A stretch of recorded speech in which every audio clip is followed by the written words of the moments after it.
nothing will ever be the same. So what you do today is not going to be the same as what you do tomorrow. It won't be the same as what you did yesterday. You'll encounter different problems. And if any business out there can do that, that's the value. You're buying the value, not the fluff. In the room, 52 Jokers Wild. It's about 12 years ago since we made a little film called Fiddler's Walk. And when we started up with the ideas for it, we just found that we had to keep on going. And it just motored and motored and motored, and everything just seemed to fall into place. I believe, Garvin, that we've reached that point once again. We've started something. We've got this motor going. We got the spark plugs working. We got the compression rates going, and we've got the juice going in there, and all cylinders are firing. And I think that's it. We're going. There's no stopping it. It's a juggernaut. It's going forward. It's been an exciting week this week. We've set up a company in the north so we can cover Brexit and all that kind of silliness that's going on.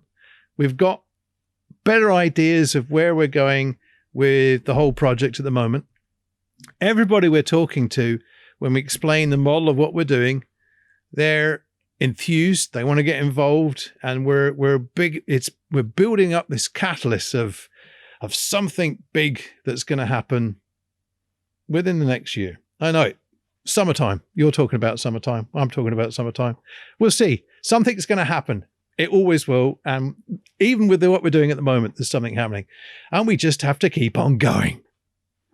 Now, so like summertime, a song comes to mind. Summertime and the living is easy. I don't even know if that is the lyrics, but I'm going to stick with them. It's summertime, the living is easy. Will it be? No, it's not going to be easy. It's going to be the next level. It's going to be hard.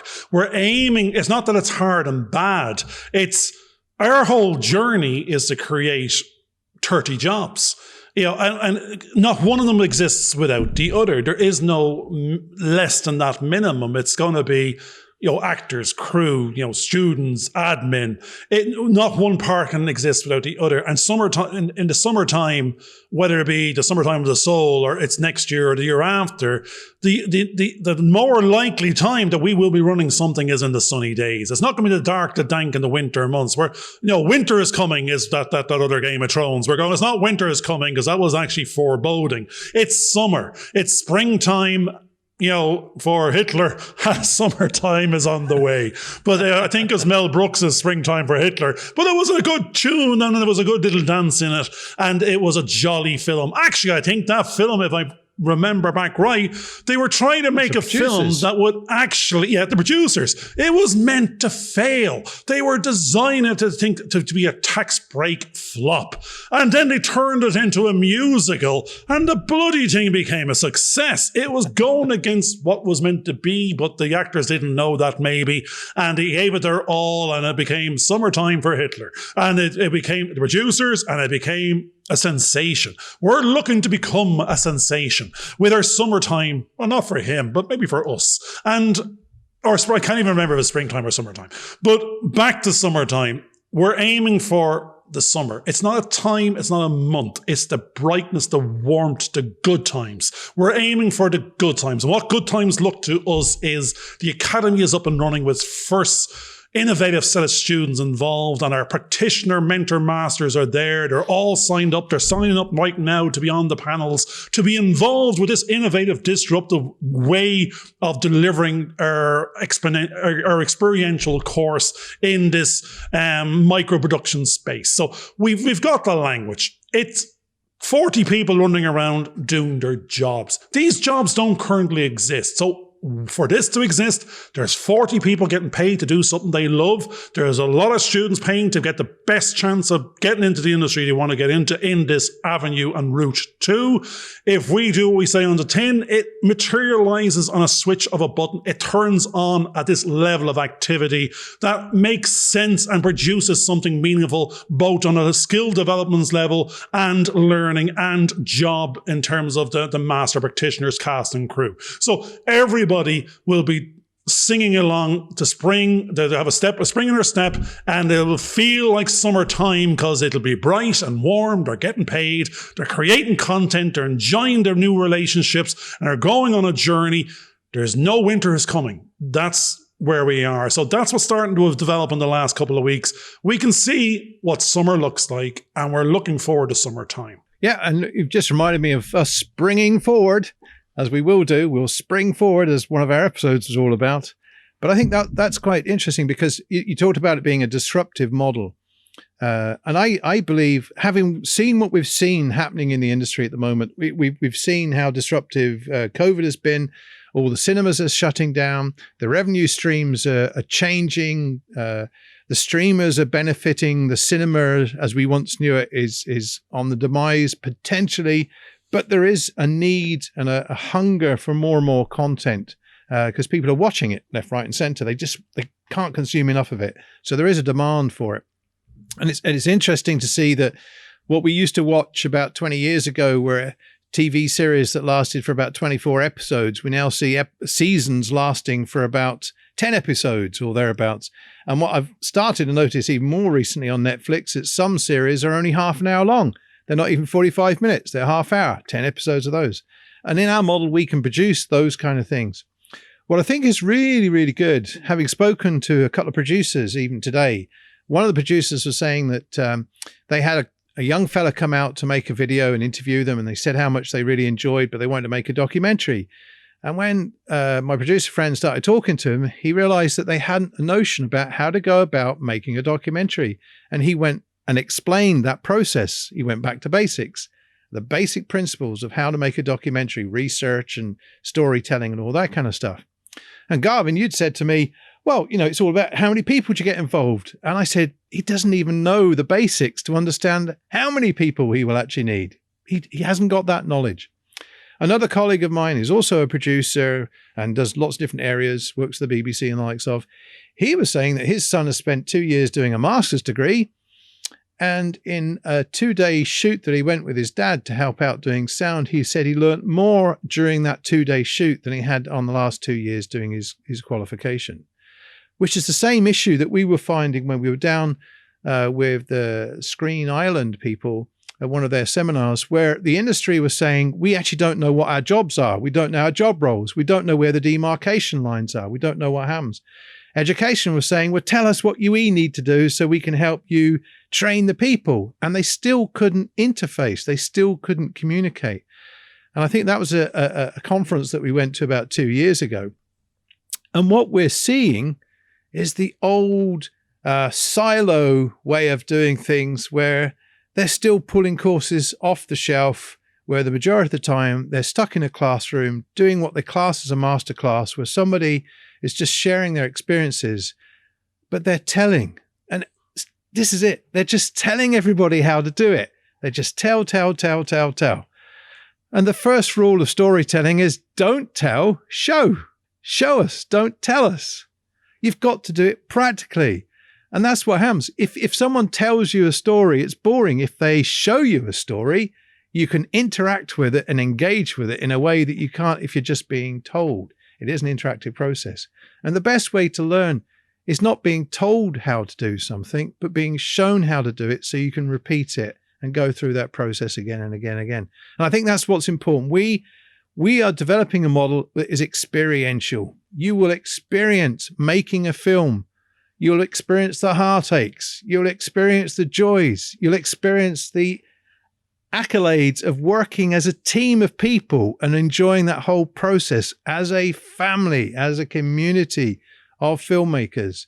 And you'll be building up skills to the point where you won't be kind of worrying that you haven't got the experience to get the next job. You'll be so experienced with what you've done that they'll be wanting you to go and join the next production. They'll be headhunting you. That's our intention. So you're the go-to person they have to have, because they can see the results of your work and all the effort that you've been putting in, just because the way we're going to be documenting as a film the efforts of all our students on the course, and they will share that with their own audiences and develop their audience. And that hopefully will become as popular as Big Brother and I'm a Celebrity and all that kind of stuff. That's where we're going.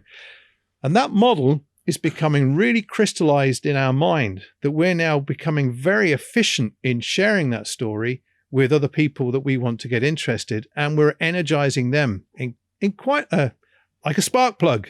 igniting the engine, igniting the petrol to get the engine going.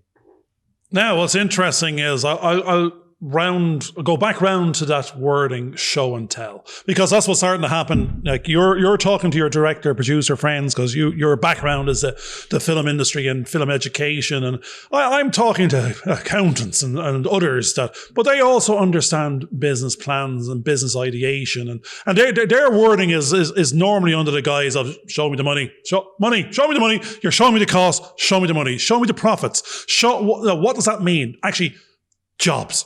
So the language which we don't realize we're actually speaking is the most of what we're talking about is creating jobs. We have to be aware of our audience, of who we're speaking to, and we're hoping to talk to various educational boards and screen skills, the government supports, and what their ask is. Can somebody out there in private industry take the risk and deliver on our ask? And what our ask is we have monies. We want to support job creation. We want to support skills development. But we're not the experts in what is that will deliver on that ask. We can help. What we can do is provide financial supports under certain, restrictions or parameters, which is very understandable. They want to make sure they get value for their money. And that's what we started our whole journey under that gambit in the first place. We heard there was an opportunity, there was skills gaps, there's holes and silos in the industry. And if someone can figure out how to join the dots and address these skills gaps and deliver on skills development in an innovative way, then we will support that, because we think that's what the industry was asking for at that conference back 2 years ago. It was saying, we want you to deliver us trained, ready to go individuals that we don't have to bring back the basics, are trained, are ready to go. They're ready to run before they walk. They've already done it somewhere else. We're not going to be carrying their risk. We want to carry their value. We can train them. We'll pay some budget for it, but our job is making content. It's not coming up with training courses. That's education's job, or somewhere in between, maybe a private educational body, and that's where we decided to go play. We're going to be a private institution that's going to be a hybrid, that's going to be able to deliver the education, but in an industry setting. So that's where we're going to go play. But all that wording is saying is, this is where we're going to create jobs. The jobs of the people that we're going to work with is these 25 jobs or 40 jobs are going to be in industry, and what they're going to be delivering is education to future industry participants in the best way possible, in a condensed, focused, mentoring, shadow, one-to-one. So this show and tell is less tell, a bit of show, and not keep on showing, but wrapped up in doing. That individual will go, I'll show you how to do it, now it's your turn, go do. And you didn't get that, I'll show you again, this time do it again. And it'll go, that's the journey. It's not going to tell you, I'm going to tell you what to do, I'm going to show you how to do it, then you're going to do it, I'll tell you again. But it's going to be that cycle back and forward, and it's going to be, you're going to walk away there with the expertise, or you'll know what it is you're missing, and you'll know what it is you got to put some repetition into. It will not be talking about it. It will not be reading about it. It will not be online about it. It will be immersed in it. And you're going to drown in this immersion of the amount of value that it's up to you to soak in, given who you're talking to and who you're surrounded by, and who's willing to wrap themselves around you and pass on their expertise and their 80% of value and 20% of the time, based on, if they only knew this then when they were coming into the industry themselves, this would have saved them, this would have helped them. That's what we're going to be delivering all day long, injecting it into you on a one-to-one basis.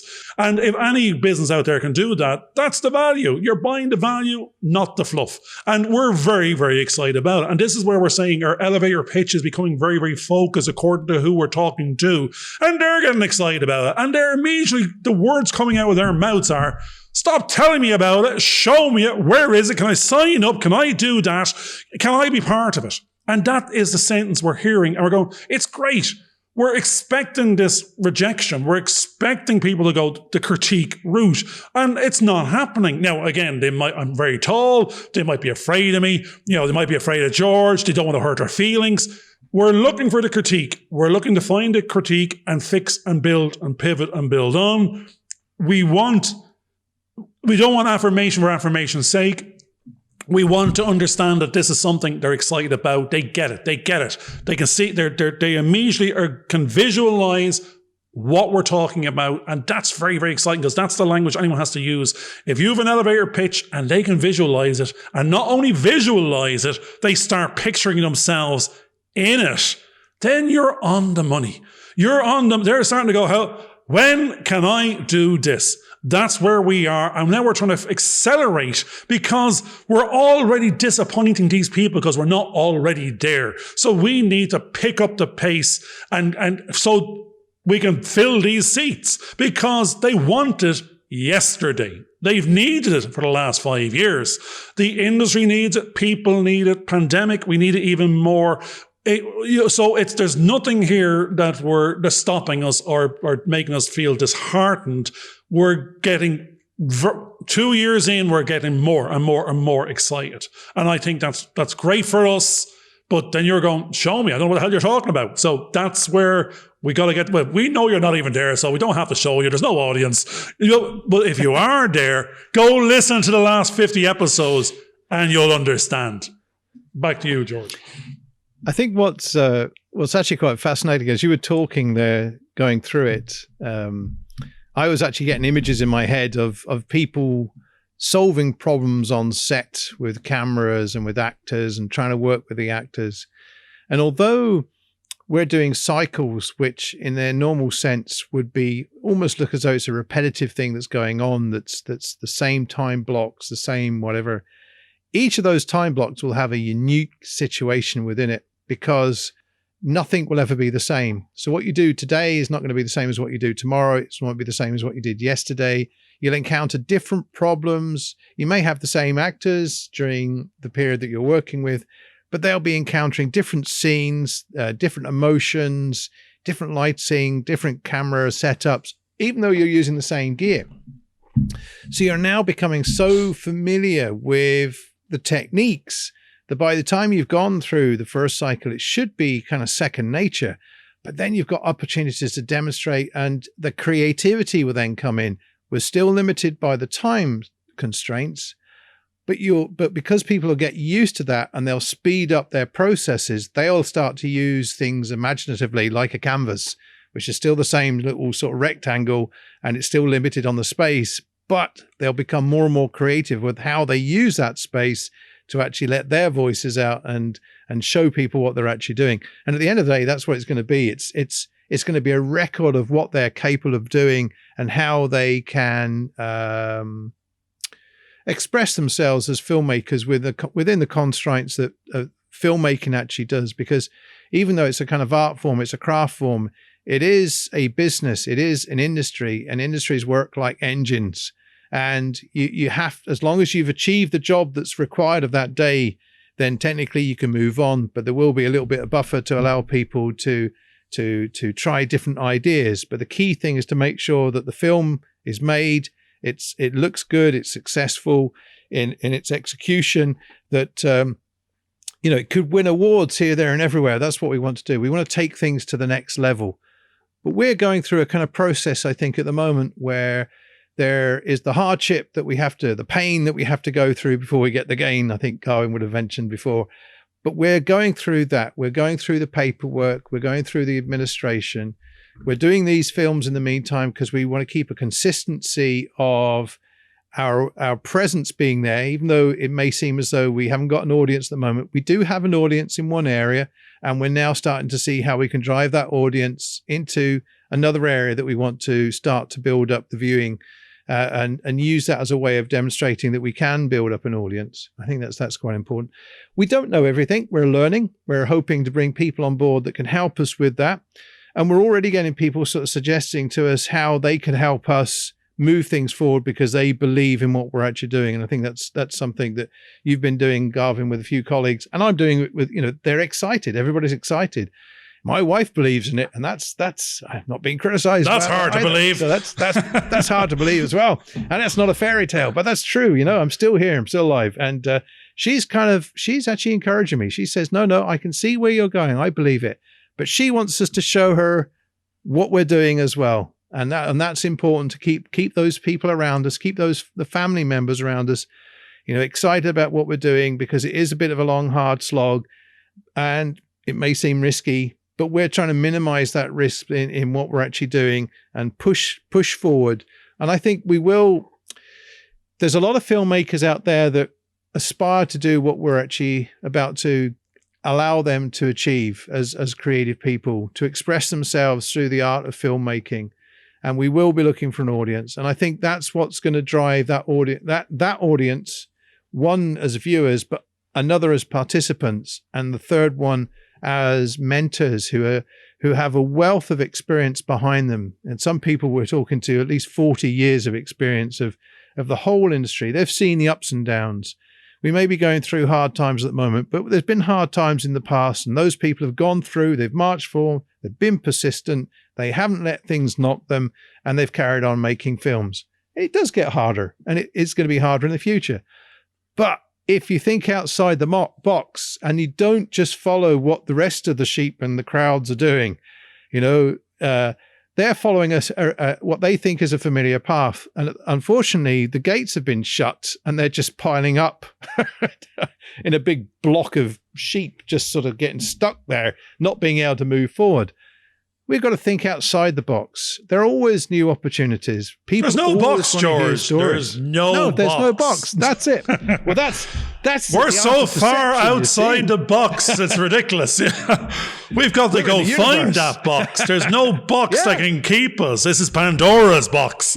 So what's interesting, I'm hearing it, like, while you were talking, I must have read something in the last day, because I barely understand the generation X's and Y's and Z's and millennials and what dates they apply to. But I'm either remembering a day. I'm an X, a Generation X. You could be a Generation X as well. So most of people are practitioners. I'm actually a baby boomer. The baby boomers, right? Yeah. The baby boomers and the Generation X's is who's going to be on our practitioner side of things. Who they're delivering to are the millennials. And what's the current? Is it Generation Z? I don't know who's the current generation. Is that? I think it's Generation Next. Right. They've gone the next Generation Next is a few years away. So it's probably the millennials will be entering into our structure in terms of they've gone to school already and they're going to college, or to be finishing college and doing their masters, or a little bit some of them will already be in work and want to come back and do a bit of CPD. But ultimately, it's these two sets of generations, the older masters passing on the knowledge and expertise to the next generation is what it's all about. To empower this next generation with the right skill set to then apply it to their creativity and their art in the best way possible at the soonest possible time with the minimum of effort and direction. So this is in what we're canning in our Pandora's box of tricks of this 16 weeks of 40 people and all the moving parts, is this passing down of experience and transference of experience and skills development, because that's what should be happening in there. And what will come out the other end are these more skilled individuals ready to go to work and perform their art. The ones in the box, they stay in the box or just plug in and out, being the master practitioners, will feel fulfilled that they were able to give to the next generation and they're not on the shelf or past sell-by date. And what comes out as a product is this mix of art forms and people doing the best that they can, concentrated in this Pandora's box, we're hoping is an episodical something of value or a feature of value, because everybody in the box was happy bunny out and they had a great time learning and giving of their learnings and their expertises, and using the case study of what's inside there to target and understand that activity was happening in that fashion. So we're very excited about what's going to come out of Pandora's box. It's not a box of tricks. It's not an evil something. Well, it could be. It could be a horror. We don't know. It could be a sci-fi. It could be a sci-fi horror apocalypse of God knows what. Actually, it probably needs to be, because I think that's what sells these days. But that we're in control of that. And what's in there is an opportunity for writers to wrap for production budget around and go on a journey of seeing their creativity and art form be wrapped around a production suite and have the best chance of getting something that everybody's art is then on show through the finished product. So we're very excited about Pandora's Box, or we have to call it something else, but it's the box of tricks. But it is a case of the millennial, we're somehow going to map and manage and merge millennial to baby boom to Generation X and shake it all up and see what comes out the other end. And it should be very, very interesting and creative. As long as it's not a Jack in a Box. My grandson has initially got a little Jack in a Box, and when the thing popped up and a little door opened up, he kind of jumped. But yeah, it's interesting because we've gone from being so far outside the box that you're going to have to try and find a way to bring us back in. But I think maybe it's a Philip K. Dick story, that basically what it is, that we think we're so far out the box that when you invert the box again, we're in a different universe that's inside the box, a bit like the TARDIS from Doctor Who, because it's been turned inside out and there's many, many rooms that you can actually go to if you can actually change your perception of space and time and all those kind of things, which I think is what we're actually doing, changing our perception of time. Well, that's it. The TARDIS is actually a good analogy, I think, because it said what's in this TARDIS of production is pretty much anything you want in terms of the universe, because what you're capturing is creativity and stories, and you're manifesting the universe in this TARDIS box. And what's inside this box is all this creativity potential of all these individuals focusing their energies in that particular set of timelines into generating a tangible output of a new universe, being a show of some description, or it was a universe that didn't exist before, but now it can be consumed, whether it be like a factual documentary or it be a fictional something. This is a universe generator. This TARDIS is a universe generator and a manifester by default. So yes, we are the doctors of this universe, and so it'll be interesting to see what the Daleks look like. Oh, well, no, I think that's, and there'll be cardboard box Daleks as opposed to 3D special effects. Well, Daleks. That's the budget again. That's the problem That's there. The budget. Yeah. No, it's not. It's not a problem. That's actually one of the constraints that's actually really good, because what that does is that so many people get used to gadgets and things, but what we're actually giving them as part of the program is that experience of working with other people, that you have to deal with actors. It's about performance, and it's about storytelling through the actor's performance and the way that you film it. You've got to get it right on camera during that shot. It's not an After Effects thing that you do later on to try and solve it.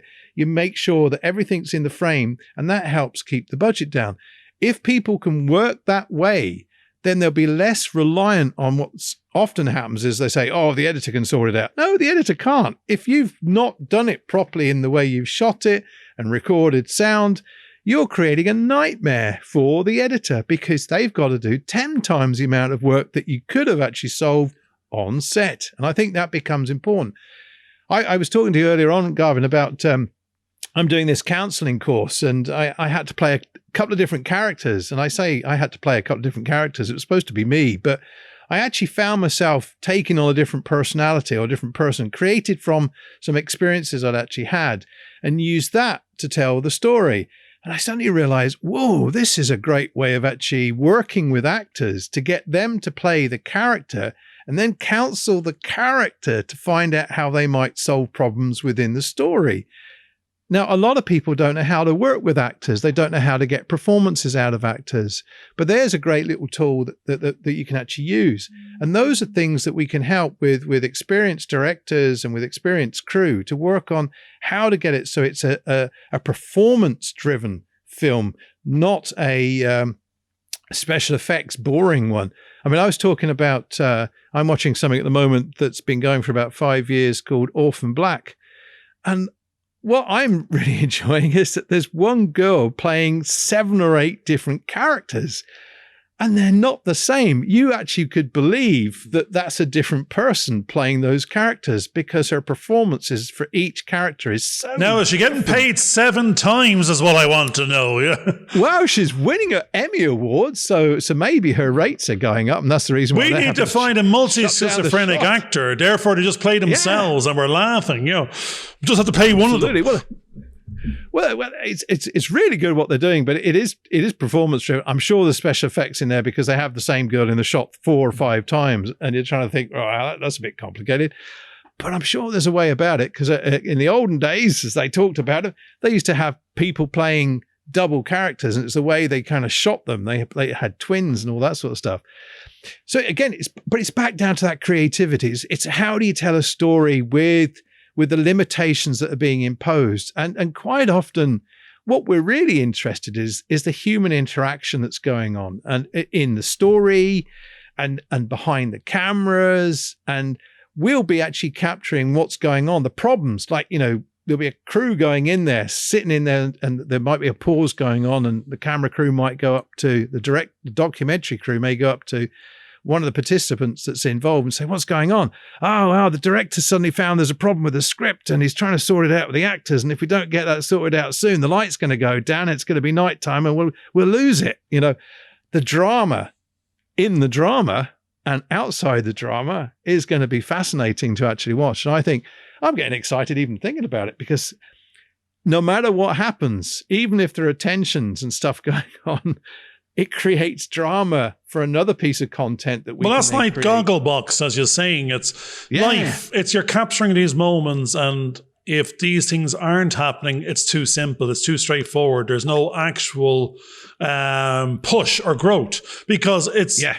Why would everyone get it right first time? If you're getting everything right first time, it's too easy. There's no stretch. It's just you're just playing yourself. Or if we're capturing it first time, you're going, is every moment a perfect moment? That doesn't make sense either. It just means we captured the moment. It was an ask. Now, actually, I've my little saying here. This is interesting. Today's little one is good, better, best. Never let it rest till your good is better and your better is best. So we can get good, we can get better, and it's whether we have budget for best. You can't keep going, but you can certainly get better. But you can get the minimum. But we're building the minimum value proposition. We don't want to be the minimum. We want to maximize the minimum. We want to create that differential that's difficult for someone to, compete very easy. Otherwise, they just get it and it's transferable, it's copyable. It's just they missed it till then. It's not that. It's a whole lot of other moving parts that we've touched on this before in other of our podcasts going, our art is to make complex look simple. And if you're consuming it simply, then you're thinking it's simple and it isn't. And then you're trying to copy and emulate and do, and it just will not work because there's too many moving parts you're unaware of in the background making this look simple. And that's what we're doing. We thought we hadn't done much, and George and myself done an awful lot of work about a year ago. But we've done the 80-20 Pareto principle. We've done 80% of the work then, but didn't package it. The value would only be understandable or consumable by someone else by the packaging of it. And we stopped. And so we never got the value of it. Now that we're reigniting it, and coming back to this painful admin, we're only saying painful because we want to be doing the exciting things. Who wants to be filling in a form and